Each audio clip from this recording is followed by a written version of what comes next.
Hello and welcome to the WARC Podcast. I'm Anne-Marie Kerwin, America's editor, and today we are going to explore another aspect of the say-do gap that is laid out in WARC's new report, the Multiplier Playbook.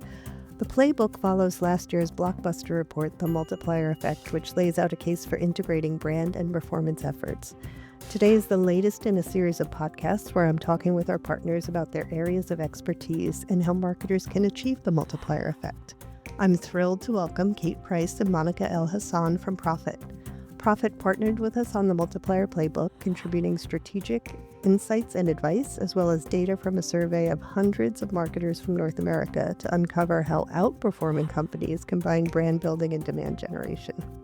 In this episode, we're going to focus on how to break down silos in marketing teams and departments and how to unite creative and media. But first, a word from our sponsor. If you're listening to this podcast, you'll know that WARC is the home of leading effectiveness thinking. And now we're teaching you everything you need to know about the fundamentals of strategy. WARC Strategy Fundamentals is WARC's new digital course for junior or entry-level strategists. You'll learn from award-winning case studies and hear directly from top strategists and WARC's own experts, giving you the latest industry insights alongside proven, practical frameworks. Sharpen up your skills to excel in 2026 with WARC Strategy Fundamentals. Available now at warc.com/learning.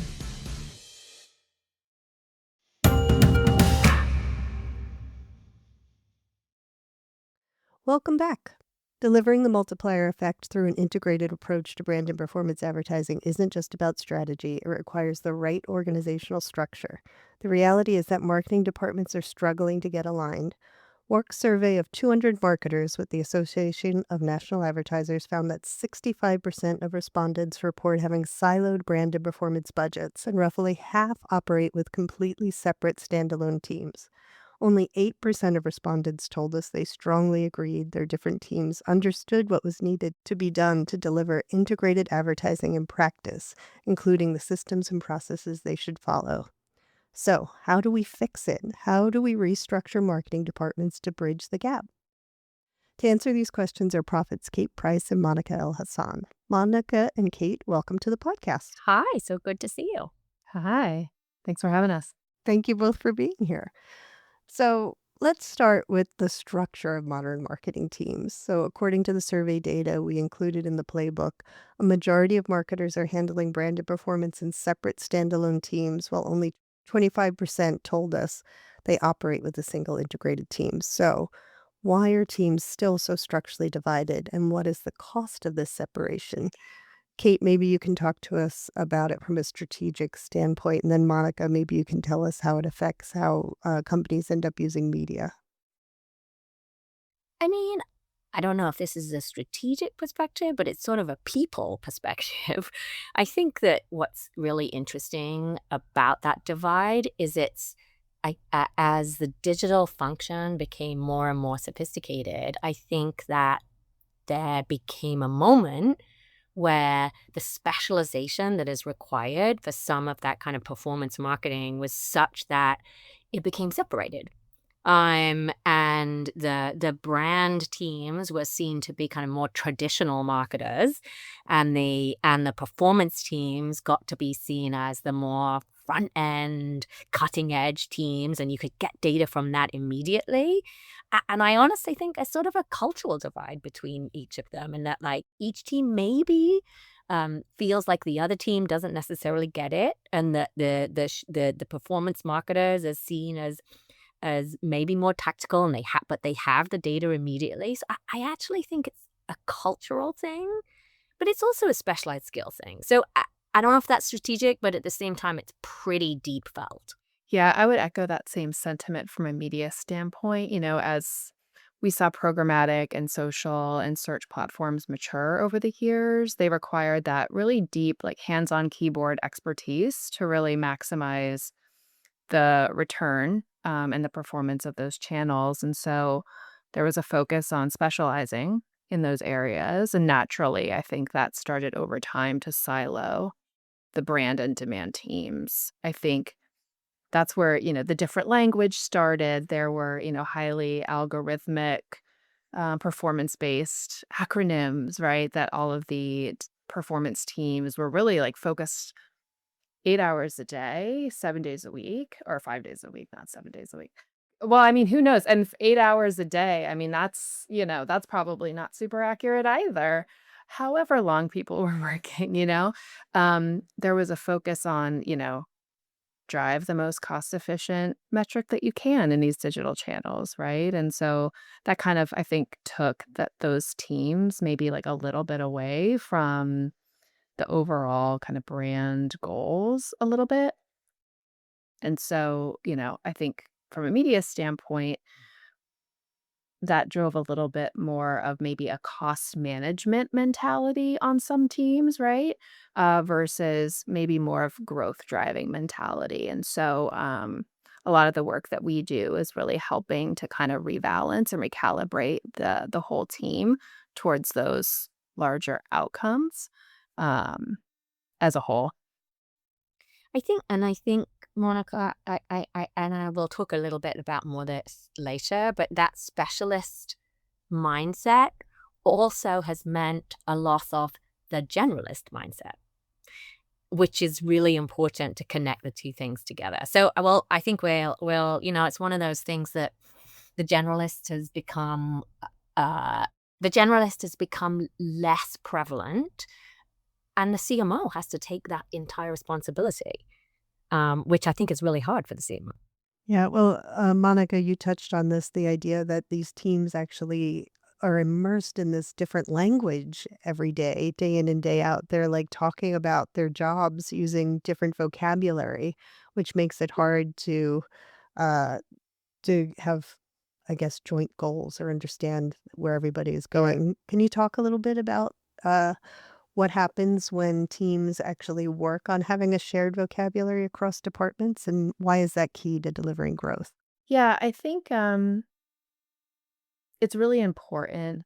So I don't want it to come across like these individual roles of channels aren't important, right? There is an eye that, each traditional channel has to play. There's a role that each digital channel has to play. And there's a reality of the real-time metrics that everybody needs to drive to. And those might be a little bit more specialized. But I think the most important thing is coming together as a team to talk about what are those bridge metrics that can really bring us together, right? Because ultimately, a marketing function exists to drive growth in the market, and brand and demand work together to do that, right? So there's a number of metrics that can be agreed upon that are influenced by the combination and multiplied by the combination of those two types of efforts. And so I think it's really taking a step back from the individual, at least from a media standpoint, the individual channel metrics, and really saying, okay, what is this overall program? What do we need to accomplish, right? Based on the situation, the business situation that we're in, align on the emphasis that you need to place across the different jobs to be done. I like to talk about jobs to be done as a joint team. I think you hear a lot out there in terms of, oh, the funnel is dead, or the journey is getting compressed, and this and that, and some of those things are somewhat true. But I think if you put all of that aside for 1 second, like, what are the jobs that we need to do with our customers or potential customers, right? We need to drive top of mind awareness. We need to be there in the moments when they're ready to take an action, right? We need to break through, a very crowded, competitive set, right? So kind of, I would say, make it a little bit less of like a jargony conversation and more of just like a plain spoken, okay, what are we all setting out to do here together? Can help kind of break down those walls that more of the technical terminology can sometimes build. Okay, so The playbook suggests that integration starts with a unified view of the customer, yet a minority of teams actually have a shared understanding of where their growth is going to come from. So, how do you get brand and performance teams to agree on which consumer behavior changes to prioritize? This one is such a fundamental central tenet of marketing in general, right? Is customer centricity. And I mean, honestly, the fact that customers aren't the complete forefront of what marketers are thinking about sometimes is surprising to me. Um, I'm a little bit nerdy, and one of the things I was doing recently is I was actually looking back at the history of marketing. I realized that makes me super nerdy. And there's something called the Michigan School of Marketing as the discipline began in, like, I don't know, something like 1905. And essentially, the definition of marketing in 1905 was the art and science of understanding and changing customer behavior so that it delivered more demand. Like, literally, those were the words that they were using in 1905. And it was apparently, and again, I'm just going off on a sidebar here. Apparently, it was because this was the first time that supply was outstripping demand. So organizations had to find a way to make sure that they were delivering demand. And at that point, it was very much customer desire and customer behavior that sat in the center of that. And fast forward, you go to the 1950s and Procter & Gamble, same thing. Like, that's as they build customer behavior change. Anyway, that's an aside. So what we found in our studies was that organizations that were able to put together brand and performance marketing, everybody was just way more interested in the customer in general. And for me, it's the easiest way to join all of those teams together.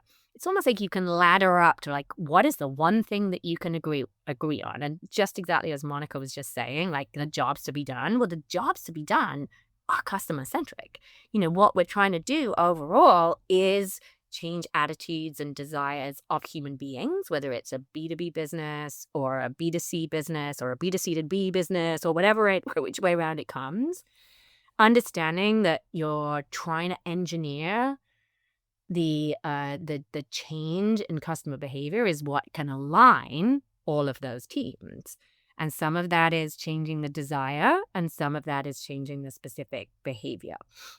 And I have this sort of really simple way of thinking about marketing in general, which is there are really kind of just three things that you're trying to do as a marketer, or we're trying to do from a customer behavior perspective. And that's we're either trying to get more customers, or we're trying to get our current customers to buy more frequently, or we're trying to get our current customers to pay more money for what we've got. And I know that's a very simplistic way to think about things, but the brand component of that is that brand sort of owns the pricing power, right? And in a way that brands make things worth paying more for.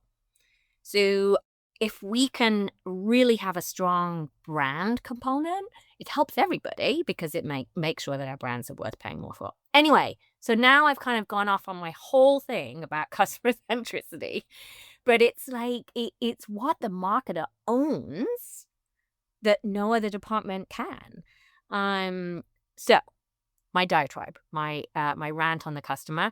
But if we can get the brand teams and the performance teams to really align around that customer need and the customer desire and the customer behavior change, that actually enables everyone to come together.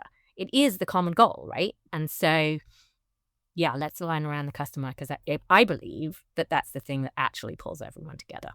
Part of what makes everyone align around the customer would be if marketing departments were planning together and setting their plans up at the start as a together unified team. But your research actually found that there's a gap in planning. 74% of overperforming marketing organizations use integrated planning, compared to 47% of those companies that aren't overperforming. We called them laggards, which maybe they wouldn't like to be called laggards, but that's what they are. They're lagging behind. So, Kate, what does integrated planning look like in practice, and how does it benefit organizations? Yeah, I mean, I think marketing strategy and planning have become even more important the more the channel fragmentation and the new things that marketers can spend money on. So the idea that everybody needs to get together and figure out, where resources are going to go is critical. And I think that, the every marketer that I know, and we've seen this in studies as well, is that the need to do more with less just happens over and over and over again. I think there's a Gartner study that just says basically like 73% of marketers actually believe that they need to do more with less at this point. So the decisions of what to do and what not to do are very important. So how do you actually go about doing that? And I actually think it's first of all, it needs to be prioritized. Like, I remember over the course of the last 10 years or so, there was a lot of people who said, oh, no, planning's not important anymore. The world is changing so fast. That's not actually, like, we just need to be doing real time and we need to make sure we're making decisions immediately. Yes, and in a world where we're all laddering up to jobs to be done, Monica, we have to make sure that all of our activities are pointing towards those jobs to be done. So for me, that means getting people in a room to make those choices. I actually don't think it can be done in silos. Like, you can't have like a group in one place pushing towards one set of goals and a group in another place pushing towards another set of goals. So a clear, structured approach to planning that starts with business goals, turns into what are our customer jobs to be done, figures out what the strategies need to be against that. And, if we've made a decision that we're all about acquisition, then what are the strategies that we need to deliver against that? And then we can start moving into what are the activities. And it may sound a little bit old-fashioned, but like some of that kind of core understanding of moving through that process, I think, is critical. And then there's the practical components to it. And I actually have seen the best approaches is when people get in the room together. It's very, very tempting in this modern day to try to do everything remotely, to try to do everything asynchronously. But this is the moment where meetings matter, where coming together to talk things through, to roll up your sleeves, to disagree. Like, one of the most important things that we can do as teams is to disagree for a moment and debate and figure out the right path forwards. So when I'm thinking about planning, I usually recommend that there are about 3 core big touch points that the teams come together to have strong debate. One is that situation assessment, like really understanding what's working, what's not. And in the modern world, the cultural and outside-in factors that are driving our planning need to be really thought about hard. I mean, we know it just in the last 6 months, like cost of goods has gone up a lot. The cultural things and the cultural pressures, even in a B2B component, they all need to be thought about. So a moment in time, everyone comes together to think through situation assessment. What are those core issues? I think then there's another moment that people have to come together to really think through, okay, what are those in really important jobs to be done? And as a result, what are the big moments that we're going to be delivering against? Then teams can go off and they can like figure out what are the individual plans that people need to have to deliver against those jobs to be done. And then coming together at the end to make sure they all connect together in the way that they need to and that the measurement systems all work together. So planning, super important. I'm very passionate about it. Customer-centered planning. It's even organizations that really talk about needing to bring brand and demand closer together, sometimes the reality is like the budgets that they're given are still segmented. And I think a lot of that stems from, particularly the performance marketing elements of a plan. There are certain expectations for them to drive a certain amount of revenue or a certain CAC or a certain cost per lead or whatever have you. And, that's kind of the thing that the organization says, okay, we have this goal for next year. So we have to put this amount of money to performance marketing because that's what directly attributable performance, like that's what we need to do. That's what we need to invest to get the directly attributable performance we're looking for. And then if we have some money left over, like maybe we'll give it to brand. Sometimes that's just the reality of an organization. But what we have found effective and kind of flipping that on its head is having one of these integrated planning sessions that Kate was talking about, involving the client side teams, the media agency, as well as the creative teams.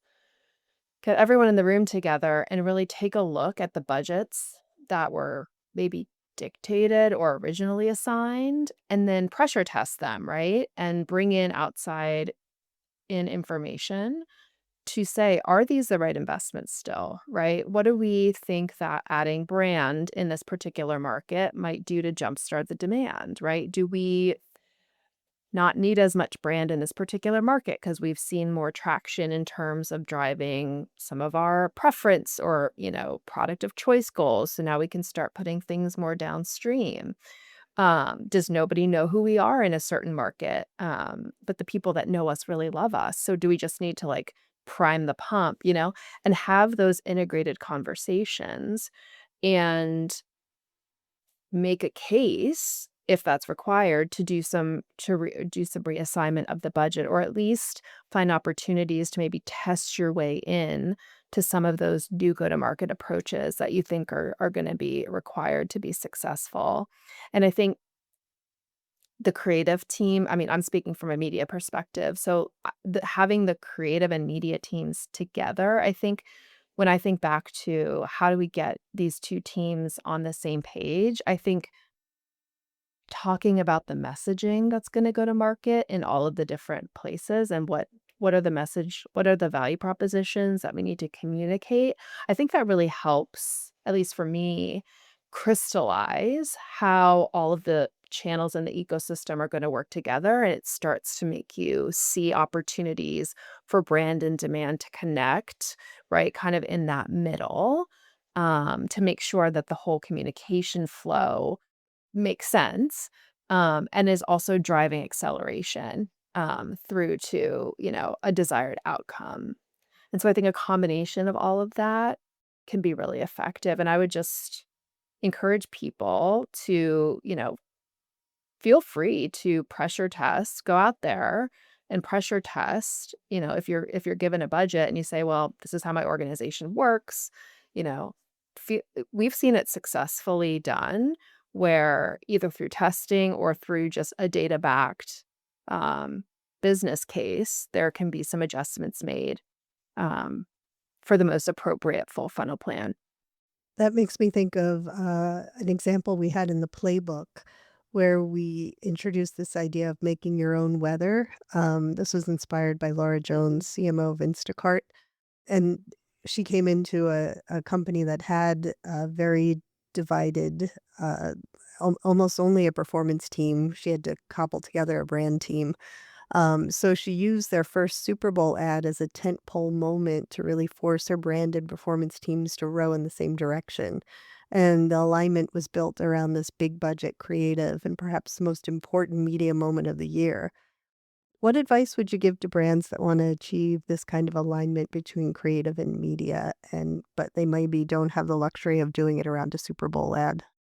Yeah, I think every brand can find some kind of moment to rally excitement around with their teams, right? So certainly a Super Bowl ad does that for a team, but I've seen it done at much smaller scale and still have the same, I think, end benefit. So for one of our clients, we activated a US Open sponsorship program. This is a B2B SaaS organization. And we found that tennis was really a passion point for our core buying audience. And, the golf was also a passion point, but as you probably know, it is so saturated. I mean, I can't believe how many logos they fit on some of those shirts. It's saturated.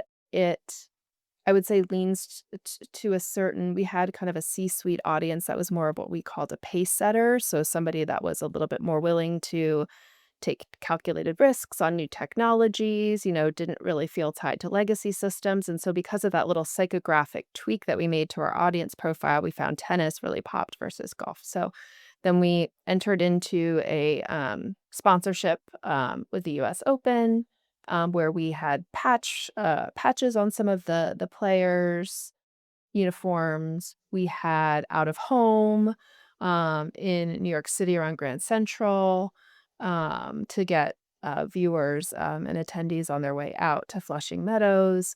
We had a whole digital program, linear TV sponsorship elements. It was a really powerful program, and it was done for kind of lower costs, right? It was more of a guerrilla sponsorship package that we put together. And it got everyone excited on the marketing team. But beyond that, it gave everybody kind of a unified focus on, okay, we have this sponsorship. How do we take our core messaging and kind of apply it to this particular situation? How do we have the sponsorship become bigger than just the core elements? How do we have it live on? How do we have it kind of live in all the big and small places in the marketing plan? And so there were a lot of organic social elements that were created around it. There was a lot of sales enablement and hospitality that was created around it. And so we saw incredible results from the program, not only from a brand affinity standpoint, but also in terms of downstream impact on organic searches, site traffic. We saw MQLs during this time period in the New York Metro decrease. MQL volume increased, cost per MQL volume decreased. So we were able to then also kind of show more of the performance marketing teams, like the power of brand, right? Because we all saw the correlations and the indirect impact, if you will, on those activities. And so it was, again, a tentpole moment that creatively was inspiring for everyone to think about how to integrate it into what they were doing. And then it also just really proved the brand and demand multiplier effect. Those types of moments for any client, again, big or small. I mean, you could even do something at a local event that you have a booth at, right? And do a little bit of an amplification around it, and really generate some excitement and, come up with a creative strategy that, again, lives in all like the big and small places. And so I wholeheartedly agree with the woman from Instacart on creating your own weather and making incorporating these pivotal moments into your marketing plan as reasons to really rally everyone around what you ultimately hope catches on for more long-term integration. I think it is a tremendous way to rally everybody internally, as well as make more out of the money you have from a consumer or customer perspective. It's funny, I one of my first brand assignments, I grew up on that in CPG on the client side, and I worked in cold and flu. So what's great about cold and flu is that there is actually a weather effect. And we used to actually track, we had, a few years ago, we had our own algorithm we tracked all the data and to see when the cold and flu was going to go up. But the idea that you can pull all of or a big chunk of your resources into a single moment was very powerful, because it kind of pulls the whole organization together. But also forces you sometimes to look outside in a way that is important. I've worked across a number of different categories across the years that you can always find some kind of outside in. People have their Cinco de Mayo executions. They have their July 4th executions, and not just those holidays. And in B2B also, we know that open enrollment in healthcare can be really important. So I totally agree with Monica. Like, the Super Bowl moment is, it's like a big one, but I think almost any kind of company can find their moment to make sure that there is internal alignment around something, but also something that is relevant to customers and consumers.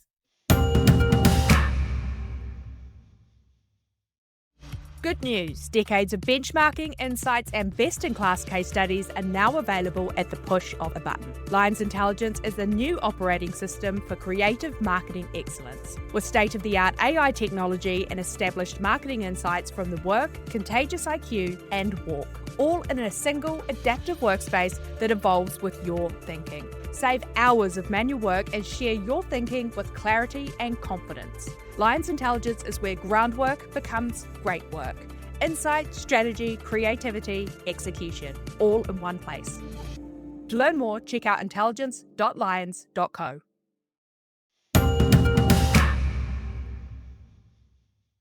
One of the things that came out of that Instacart example was Laura Jones told us that it really gave her a moment to show the board that there was other metrics that they could look at that proved the effect that they were having. So I want to talk about just the importance of having shared KPIs and understanding the goals that teams are going for by the metrics that you're using.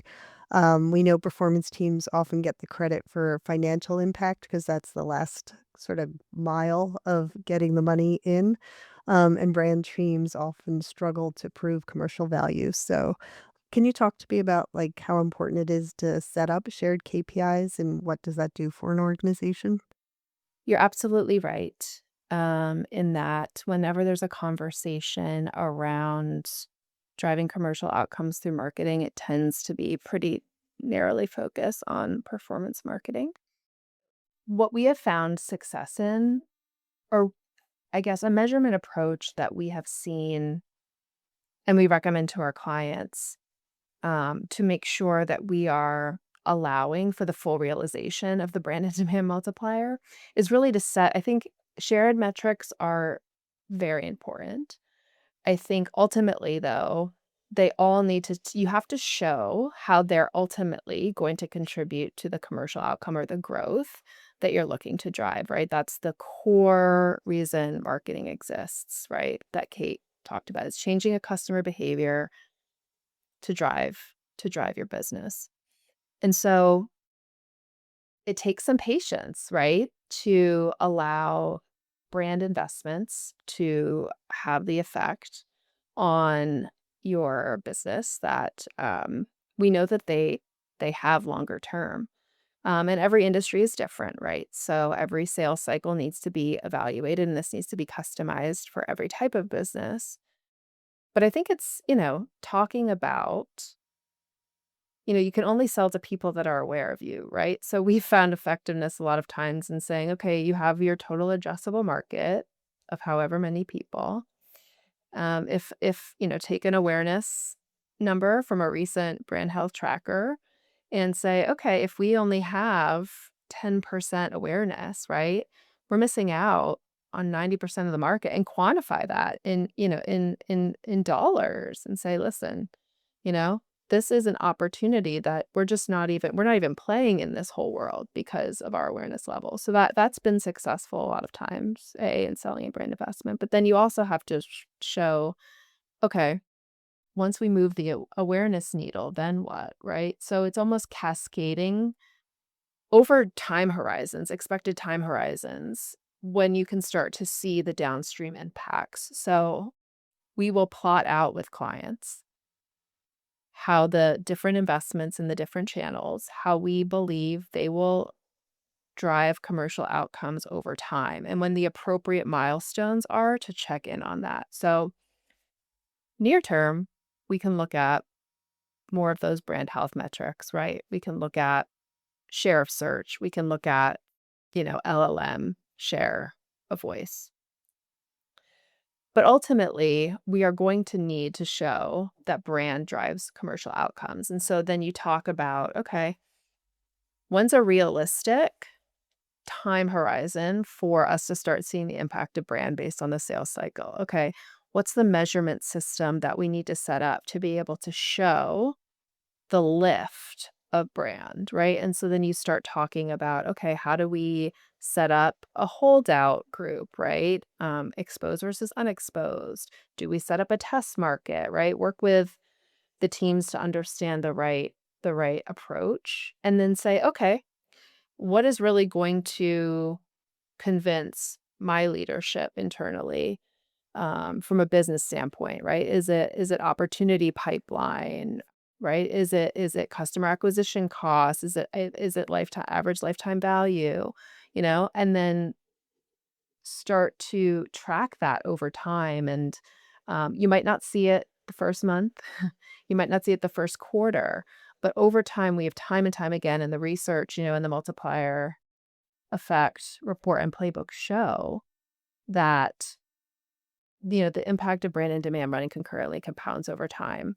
You just need to give it time, which is easier said than done. But I think the education, and bringing stakeholders along so that they don't get nervous or freak out when they're not seeing, those commercial returns as quickly as they might be used to seeing with performance marketing is like half the battle. I do think it's a little bit about confidence, right? In that a really great marketer has the confidence to help their stakeholders up, down, across on what good looks like and when. And I actually think the other piece, and it was sort of unsaid in what you were saying there, Monica, but setting them ahead of time. It is of no use to start a campaign and then start to think about how you're going to measure it. Making sure that we all walk into any campaign or any advertising, know exactly what good looks like before we begin, and having aligned that with all the key stakeholders. And then it requires confidence to be able to make sure that people are clear that we are going towards those goals, even if the immediate short term isn't seeing what you might want. So anyway, I think confidence and planning ahead is again, goes back to plans, is an important part of that. Can you tell we're planners? Yeah, exactly. How many times have we said the word plan in this conversation?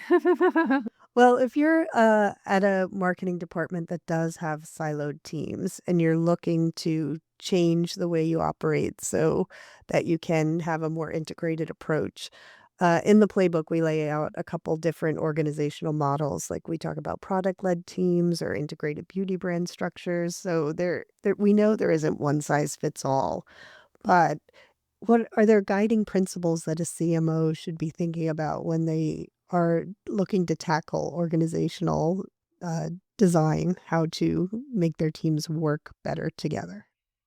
I mean, I'm going to keep this really, really simple. And some of it is it cannot just be the CMO who is responsible for pulling the pieces together. I mean, imagine how hard that is, as a CMO to be entirely, you're the one that has to pull everyone together.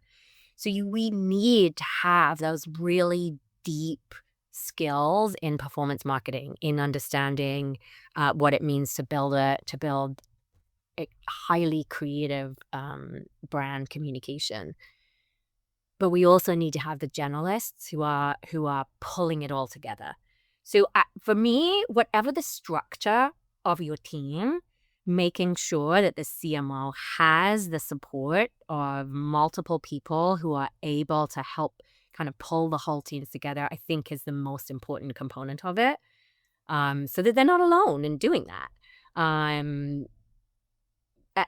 having to deal with, the different silos of it. So having people who are more generalists who are able to pull things together, and then making sure you have those kind of rhythms as an organization when people are going to come together. And then, organizing your teams underneath that. Well, we are nearly out of time, so I just want to throw one last question to both of you. If you, for the CMOs who are listening or the senior leading marketing teams listening, uh, what would you do tomorrow morning if you wanted to start building an integrated team? What is a step that somebody could take to start on a journey of bringing their teams together? I think for me, it's maybe do like a synergy audit, right? Just to do an assessment of your team and think back on, the past year. And I would literally take a whiteboard and just plot out, when were the big planning milestones? When were the big reporting milestones? Pull up those materials, see how integrated everything looked, or if it was super siloed, and start thinking about how to plan out the next year in a more integrated fashion. So we talked about it a lot earlier, but I think a huge unlock is just an in-person planning session, everybody together, internal marketing team, and any agency partners that you have for the campaign. And just kind of release everything you know to be true about the plan to date and take a step back and really have that North Star, like determine that North Star that everybody needs to be marching toward, and do more of like a tops down planning session than I think a lot that I've seen tends to be bottoms up.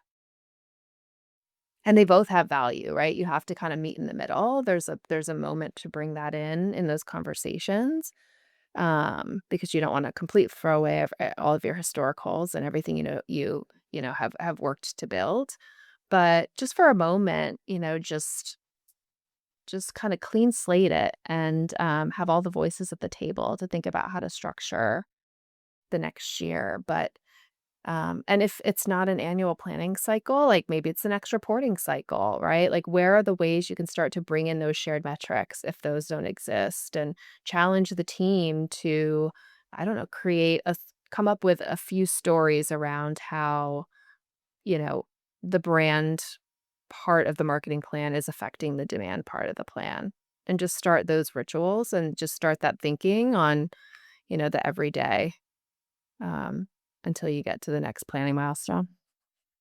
Oh, Monica, I love that thought about putting everything up on a whiteboard. It's so illuminating, right? Sometimes everyone puts all their pieces up on the wall, and then you're like, ooh, yeah, I see how that is all disconnected. Yeah. I've seen so many teams have that visceral moment where they're like, oh, The I see what you're aha talking moment. about now. Yeah. Yeah. And it sort of does have to be like a visual thing. My one thing is customer. Like, it's all around, like, what is it you're trying to do with your customer? Quantifying that. How many people, how many customers do I need to be changing the behavior of? And and what's going to make them change their minds? And that's it, honestly. So we'll do those two things together, Monica, right? We'll have what's the customer, what behavior needs to change, and then we'll put it all up on a wall, and we'll be like, oh my God, are all these things together actually doing that? Right. Yeah. And move the pieces around. Yeah, exactly. So it seems like both of you are like, do better planning is what I'm taking away from this. Do better planning and think tops down. I think those are kind of the two things, right? Yeah.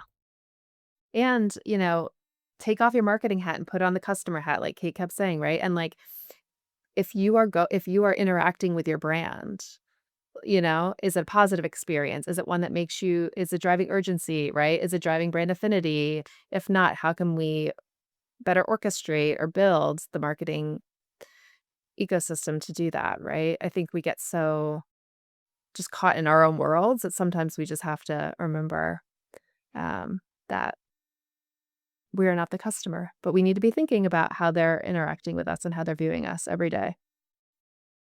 Well, that's great advice. Thank you both. And thank you both for joining me today. I really appreciate having your insights in the Multiplier Playbook and joining us for the podcast. So you can find more of Profit's insights in the new Multiplier Playbook on WARC.com. Be sure to subscribe to the WARC Podcast so you don't miss any episodes, and thanks for listening.